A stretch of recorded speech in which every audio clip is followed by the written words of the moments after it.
this year, somebody from Kennedy Center called me and she said, we are starting a new fellowship called Citizen Artist Fellow, and it's about artists working for social change. Would you like to be nominated for that? I was like, that's great, sure. And they said, can you make a 1-minute video by like tomorrow? And I was like, okay. So I called my videographer, who is a very talented 19-year-old Korean student. And we are like, okay, we only have 24 hours, we have to do something. So we did that because we are overachieving Asians. And then we gave this video to Kennedy Center, and they said, we are actually hoping you just hold your iPhone and speak for 1 minute, and that's what other fellows did. So can you redo your video? We can't use this. I'm like, really? so I'm trying to use whenever I can. Anyway, my name is Yoko. I am an ambient electronic musician. And in networking event like this, people say, so what do you do? And I say, hi, I'm an electronic musician. And there's this 2-second pause, like, okay, that's cool. Okay, how did you become an electronic musician? So I'm going to start by talking a little bit about that, but right now I'm also starting a company called Sen Sound. We have a vision to transform sound design in hospitals. So how many of you have ever been to a hospital? Did you like the experience? No, yeah? Do you remember what you heard in hospitals? What kind of sound? Bad sounds. Bad sound, It was yeah? for my first baby when she was being born. It would have been very nice to hear pleasant sounds. Thank you. We are trying. Yeah, beeps, alarms, pager, people talking. It's really horrible. So we are really trying to change that right now. I was born and raised in Japan, and I started the piano when I was 3, and I came to the States right after high school. I didn't speak English, and I didn't know anyone. So anyone in this room, if you're from somewhere, you struggle with English, you can totally do it. I could do it, you can do it. Fast forward, I was in college and it was my last semester.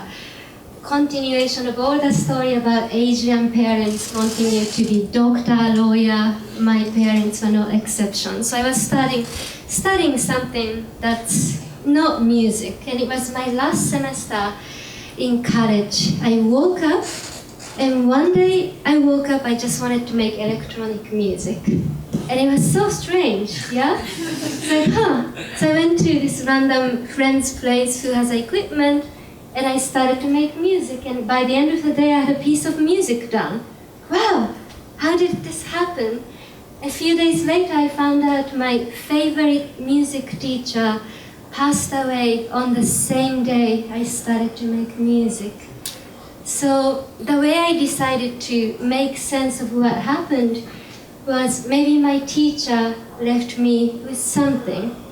So I started to make music, created an album which got nominated to random obscure music award, which got me a visa to stay. And continuation of the story, I was calling my parents, like, okay, so I got this visa called Alien with Extraordinary Ability, so it seems now I have to do music for my life. My parents are, okay. So I started to do that.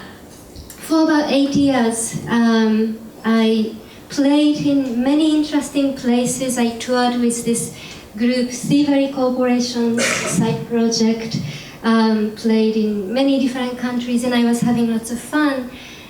Then earthquake and tsunami happened, and around that time I got sick.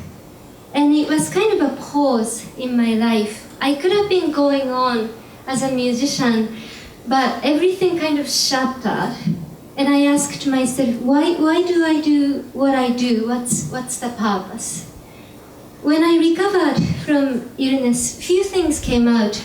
The first thing that came out, I thought about the representation of future that comes from my country Japan in a form of pop culture, and I realized it's almost always this post-apocalyptic dystopia, like something horrible happened, nuclear disaster, and people riding motorcycle.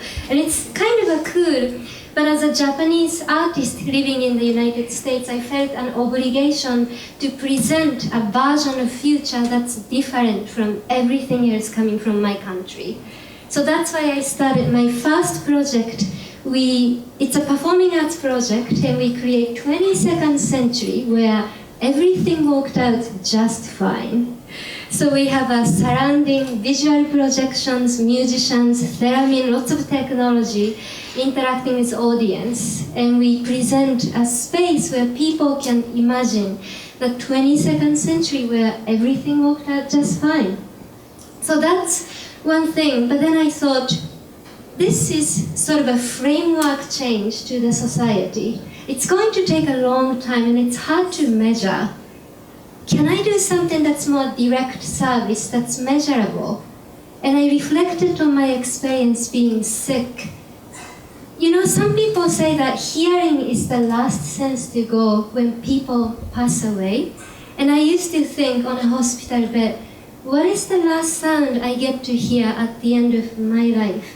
Is it going to be those beeps? That's horrible.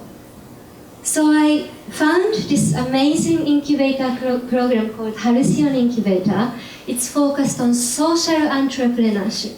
I didn't know what that meant. I just decided to apply. I got in a 5-month program. And I'm an artist, so I got trained to think like a business person, which I'm still trying.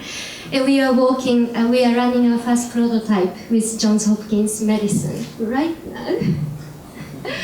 So those are the things I am up to. And I'm thinking, this is an Asian community. What can I talk?